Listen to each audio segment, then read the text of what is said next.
Hey, do you remember the Soup Man from the Seinfeld show? Now, that was based on a real soup man in New York who really did have an abrasive personality that bordered on and sometimes even crossed over into insulting his customers. But there was always a long line waiting to order soup from the Soup Man. If a customer held up the line by not being able to make up his or her mind, he would hear the abrupt response, "No soup for you."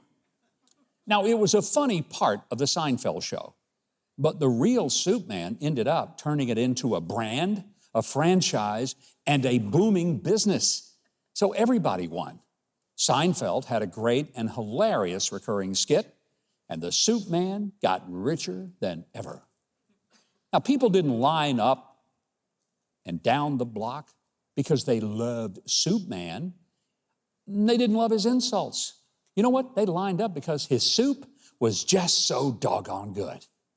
Now, when speaking of various styles of worship, I've often said, some people eat their soup louder than others, but it doesn't mean the soup tastes better. Here's what that means. Some people like to shout, lift their hands, say loud amens, and even dance in the aisles. Others sit very quietly and reverently, making not so much as a peep while in church. Does that mean the expressive people are more godly? Nope, just louder. Are the quiet people more reverent? Nope, they're just quieter. But if the soup is good, people will line up for it. The personality of the person serving it is of little consequence. They love the soup. They don't have to love the server. Now, this election is kind of like getting your soup. If you vote based solely on the personality of a candidate, you might make the mistake of voting for someone who promises you joy, but also someone whose policies will take the joy away from your family and leave you hurting. But maybe it's best that you accept the brash personality of the political soup man, Donald Trump, and enjoy 4 years of policies that rein in government abuse, endless and needless wars, open borders, and that restores an economy that lets you be able to afford groceries and gasoline for your car. I, for one,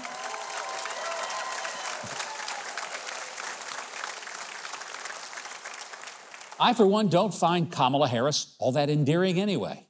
She refuses to answer any questions from the press or even from voters.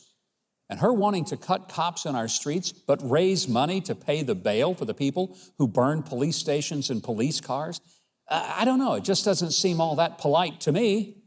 And her selection of a running mate who has trouble finding and certainly telling the truth, pretty revealing. You remember George Washington couldn't tell a lie. I'm not sure Tim Walz can tell the truth.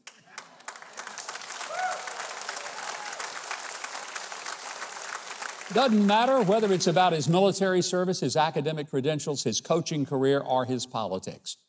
It may be that we have the option of voting for someone who tells us the truth so bluntly that it seems harsh, or someone who lies so eloquently we don't even know we're being deceived. For me, I'll take truth that hurts my feelings, but which delivers policies that make my life better, rather than having meaningless sweet talk that massages my ears, but destroys my very life. I worked in New York for 6.5 years. I saw soup man shops spring up all over Manhattan, and they all had a line of people waiting to get soup, even if it was from a guy whose tongue could be sharp, but whose spoon stirred the best soup in Midtown.